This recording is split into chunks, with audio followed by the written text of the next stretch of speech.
इस कहानी की शुरुआत में दिखाया जाता है कि पुलिस वाले एक होटल के अंदर एक कमरे में दरवाजा तोड़ के जाते हैं, जहां पर एक लड़की कंप्यूटर पर काम कर रही होती है। इस लड़की का नाम होता है ट्रिनिटी। वो ट्रिनिटी से कहते हैं कि अपने हाथ ऊपर कर लो। ठीक उसी वक्त होटल के नीचे दो एजेंट्स आते हैं और वो पुलिस वालों से कहते हैं कि हमने तुम्हें कहा था कि कमरे के अंदर मत जाना। पुलिस वाला कहता है कि एक अकेली लड़की के लिए इतनी सिक्योरिटी, अब तक तो हमारे ऑफिसर्स उसे नीचे लाने वाले होंगे। एजेंट्स उस पुलिस वाले से कहते हैं कि तुम्हारे ऑफिसर्स अब मारे जा चुके हैं, और जब वो ऊपर जाते हैं तो ऐसा ही होता है। ट्रिनिटी यहाँ पर सभी को मारकर भाग चुकी होती है। दरअसल उसके पास सुपर ह्यूमन पावर्स है। वो भागकर एक टेलीफोन बूथ के पास जाती है और तभी वो देखती है कि सामने से एक ट्रक आ रहा है जो टेलीफोन बूथ को उड़ाना चाहता है। वो टेलीफोन बूथ के अंदर जाती है और रिसीवर उठा लेती है और तभी वो ट्रक उस टेलीफोन बूथ को उड़ा देता है। इसके अंदर वही दो एजेंट्स होते हैं। वो दोनों बाहर निकलते हैं और देखते हैं कि टेलीफोन बूथ के अंदर ट्रिनिटी नहीं होती। वो कहते हैं कि वो भाग चुकी है, लेकिन हमें पता है कि वो किसकी तलाश कर रहे हैं। उसका नाम नियो है। दरअसल नियो एक हैकर है जिसे हमेशा ये लगता है कि वो एक दोहरी जिंदगी जी रहा है। वो किसी मायाजाल में फंसा हुआ है, लेकिन उसको उसके सवालों के जवाब नहीं मिल रहे होते। और जब वो अपने ऑफिस में होता है तो उसे कॉल आता है और ये कॉल होता है मॉर्फियस का। मॉर्फियस कहता है कि अगर तुम अपने सवालों के जवाब चाहते हो तो तुम मेरी इंस्ट्रक्शंस को फॉलो करो, क्योंकि तुम्हारे पास वक्त बहुत कम है। नियो शुरू में उसकी बातों पर विश्वास नहीं करता और तभी वो कहता है कि खिड़की से नीचे देखो, और जब वो नीचे देखता है तो वहां पर वही दोनों एजेंट्स आ चुके होते हैं जो ट्रिनिटी को मारने के लिए उसका पीछा कर रहे थे। अब क्योंकि नियो एक हैकर होता है इसीलिए वो डर जाता है। वो यहाँ से भागने की कोशिश करता है पर एजेंट्स उसे पकड़ लेते हैं और इंटेरोगेशन के लिए अपने पास ले जाते हैं। वो नियो से कहते हैं कि मॉर्फियस नाम के एक आदमी ने तुमसे कॉन्टैक्ट किया होगा। वो एक बहुत बड़ा आतंकवादी है। हम चाहते हैं कि तुम उससे मिलो, उसकी इन्फॉर्मेशन हमें दो ताकि हम उसे अरेस्ट कर लें। बदले में हम तुम्हारे ऊपर जितने भी इल्जाम हैं उन सभी इल्जामों को खत्म कर देंगे। नियो कहता है कि मैं अपने वकील को कॉल करना चाहता हूँ। एजेंट्स कहते हैं कि अगर तुम्हारे मुंह में जबान ही ना हो तो तुम अपने वकील से क्या कहोगे, और अगले पल उसका मुंह अपने आप ही सिलना शुरू हो जाता है। इसके बाद एजेंट्स उसे लिटाते हैं और उसकी नाभि से उसके पेट के अंदर एक ट्रांसमीटर टाइप कीड़े को छोड़ देते हैं, जिससे नियो को बहुत दर्द होता है और अगले पल उसकी नींद खुलती है। वो अपने घर पर होता है। उसे लगता है कि सारा का सारा एक सपना था। तभी उसे मॉर्फियस का कॉल आता है। मॉर्फियस उसे कहता है कि वो लोग मुझसे पहले तुम तक पहुंच गए, लेकिन अगर उन्हें पता होता कि तुम एक मसीहा हो तो वो तुम्हें कभी नहीं छोड़ते, वो तुम्हें मार डालते। पर यहाँ पर नियो को लग रहा होता है कि वो पूरा का पूरा एक सपना था। अब ट्रिनिटी उसके पास आती है और उसे गाड़ी में बैठने के लिए कहती है। जब नियो गाड़ी में बैठ जाता है तो ट्रिनिटी उसे अपनी शर्ट ऊपर करने के लिए कहती है। हालांकि शुरू में वो आनाकानी करता है, लेकिन उसके समझाने पर नियो मान जाता है और जब वो अपनी शर्ट ऊपर करता है तो वो उसकी नाभि पर एक मशीन लगाती है और उस इलेक्ट्रिक कीड़े को जो उसकी नाभि से अंदर डाला गया था, जो कि एक ट्रांसमीटर है जिससे एजेंट को उसकी लोकेशन का, उसकी हर एक बात का पता चलता रहता है, उसे खींचकर बाहर निकाल देती है और गाड़ी से फेंक देती है। नियो को अब यकीन हो चुका है कि वो कोई सपना नहीं था, बल्कि वो एक हकीकत थी। इसके बाद ट्रिनिटी नियो को ले जाती है सीधा मॉर्फियस के पास। मॉर्फियस कहता है कि मुझे पता है कि तुम यहाँ पर क्यों आए हो, क्योंकि तुम्हारे दिमाग में बहुत सारे सवाल है। तुम जानते हो कि इस दुनिया में कोई ना कोई गड़बड़ है, लेकिन वो गड़बड़ क्या है तुम्हें नहीं पता। नियो पूछता है कि मायाजाल क्या है। इसके बाद मॉर्फियस उसे दो गोलियां दिखाता है, एक नीले रंग की और एक लाल रंग की। मॉर्फियस कहता है कि अगर तुमने नीली गोली खाई तो तुम हमेशा के लिए अपनी दुनिया में यानी कि मायाजाल में दोबारा चले जाओगे और तुम्हें मायाजाल के बारे में कुछ पता नहीं चलेगा। तुम्हारे साथ अब तक जो कुछ हुआ है तुम उन सारी बातों को भूल जाओगे। लेकिन अगर तुमने लाल गोली खाई तो तुम्हें मायाजाल के बारे में पता चलेगा, तुम सच्चाई के बहुत करीब पहुंच जाओगे। नियो सच्चाई जानना चाहता है, इसीलिए वो लाल गोली खा लेता है और इसके बाद मॉर्फियस उसे एक दूसरे कमरे में ले जाता है जहां पर उसकी बॉडी में बहुत सारे सेंसर्स लगाता है। मॉर्फियस उसे बताता है कि लाल गोली कंप्यूटर का एक प्रोग्राम है जो तुम्हारे अंदर जितने भी कंप्यूटर के सिग्नल्स हैं उन सबको जैम करके तुम्हें तुम्हारे असली शरीर तक पहुंचा देंगे। नियो को मॉर्फियस की बात समझ में नहीं आती।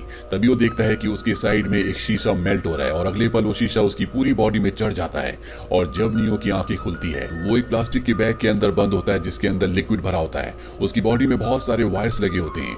नियो देखता है कि वहां पर लाखों करोड़ों इसी तरह के बैग्स हैं जिनके अंदर इंसानों को रखा गया है। उनकी बॉडी पर वायर्स लगे हैं। अब यहाँ पर एक फ्लाइंग ऑब्जेक्ट आता है जो नियो की सारी वायर्स को खोल देता है और तभी नीचे से बैग खुलता है और नियो यहाँ से पानी में गिर जाता है। इसके बाद फ्लाइंग ऑब्जेक्ट उसे यहाँ से ले जाता है और जब नियो की आंख खुलती है तो उसके सामने मॉर्फियस की पूरी टीम होती है।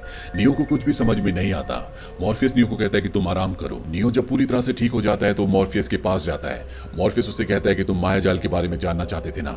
इसके बाद वो नियो के दिमाग को और अपने दिमाग को एक कंप्यूटर प्रोग्राम से कनेक्ट करता है और ये दोनों के दोनों कंप्यूटर प्रोग्राम के अंदर चले जाते हैं।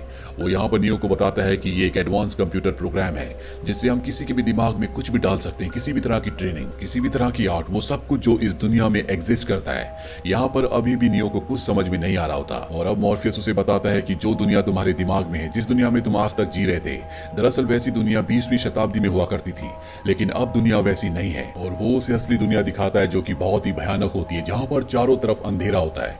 वो नियो को बताता है कि आज तक जिस दुनिया में तुम थे वो सिर्फ एक सपनों की दुनिया थी। 21वीं शताब्दी में इंसानों ने सोचने वाले कंप्यूटर्स बनाए थे और उन्हीं कंप्यूटर्स में से एक कंप्यूटर ने अपनी पूरी सेना खड़ी कर दी। इंसानों के खिलाफ उसने जंग छेड़ दी, जो कि एक बहुत ही भयानक जंग थी। इस जंग में कंप्यूटर्स की मशीनों की जीत हुई, लेकिन इस जंग की वजह से इंसानों ने, धरती ने अपना सूरज खो दिया। मशीनों को ऊर्जा के लिए अपने आप को एक्टिवेट करने के लिए सोलर एनर्जी की जरूरत थी, जो उन्हें अब धरती पर नहीं मिल सकती थी।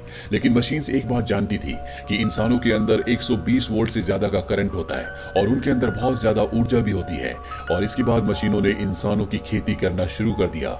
यहाँ पर मीलों तक ऐसे खेत हैं जहाँ पर इंसानों की खेती की जाती है। वो इंसानों के बच्चों को एक बैग में पैदा करते हैं और जो इंसान मर जाते हैं, जिनकी मृत्यु हो जाती है, वो उन्हें मेल्ट करके दूसरे इंसानों को खिलाते हैं, जिससे वो जिंदा रहते हैं। लेकिन सारे इंसान स्लीपिंग मोड में रहते हैं, उन्हें नहीं पता होता कि वो कहाँ पर है।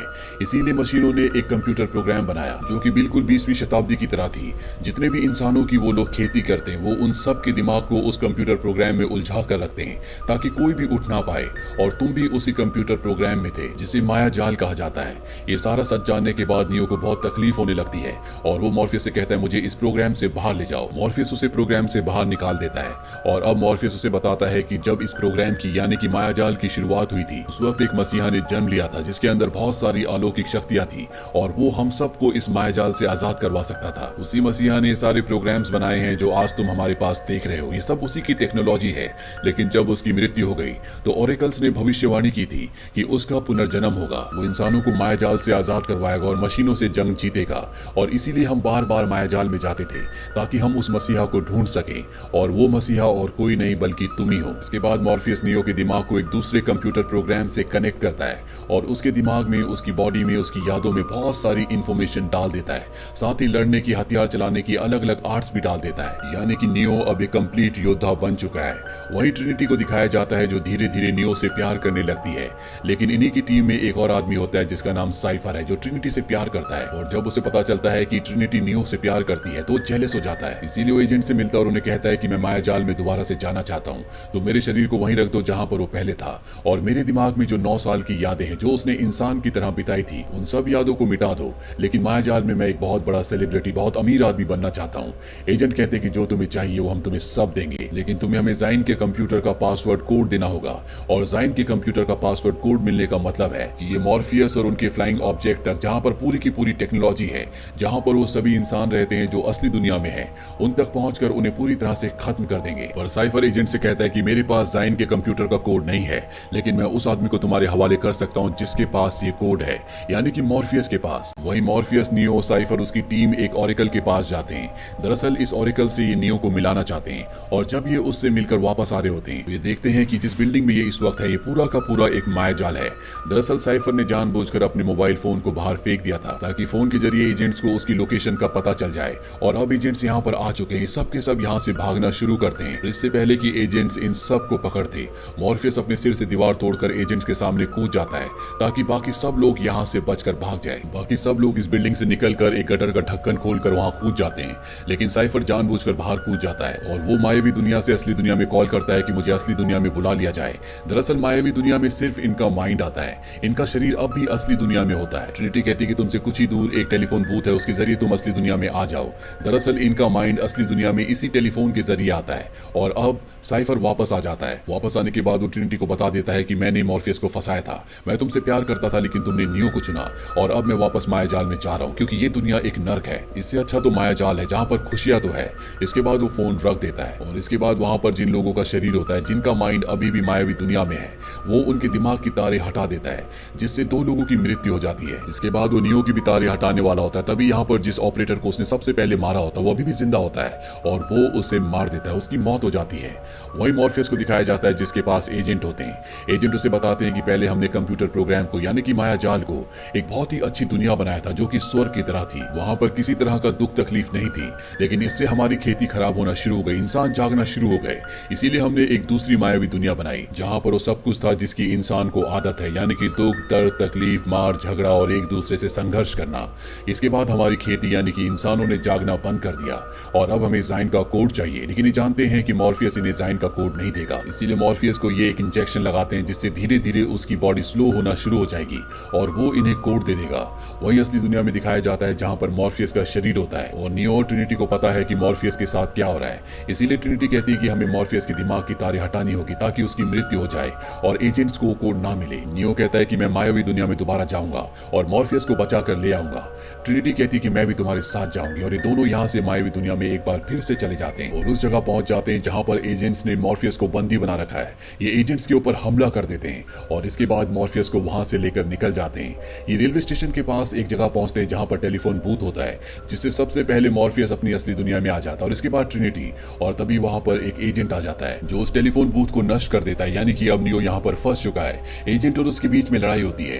नियो एजेंट को ट्रेन के नीचे धक्का दे देता है और तभी ट्रेन के दरवाजे खुलते हैं। ट्रेन के अंदर से वही एजेंट दोबारा आता है क्योंकि वो एक कंप्यूटर प्रोग्राम है, वो मर नहीं सकता। नियो यहाँ से भाग जाता है। वही मॉर्फियस ट्रिनिटी को दिखाया जाता है जो अपने स्पेसशिप में है। यहाँ पर नियो का सोया हुआ शरीर भी होता है और अब मशीन इन तक पहुंचने वाली है। इनके पास सिर्फ 5 मिनट है।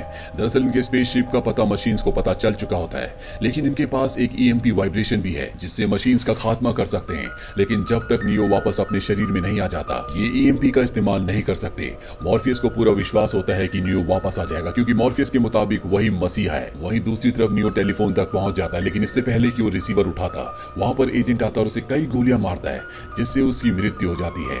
ट्रिनिटी को और मॉर्फियस को ये पता चल जाता है जिससे ट्रिनिटी को बहुत दुख होता है। ट्रिनिटी उसकी बॉडी के पास जाती है और कहती है कि मुझे ऑरेकल ने कहा था कि जिस इंसान से मुझे प्यार होगा वही मसीहा होगा और मुझे तुमसे प्यार है।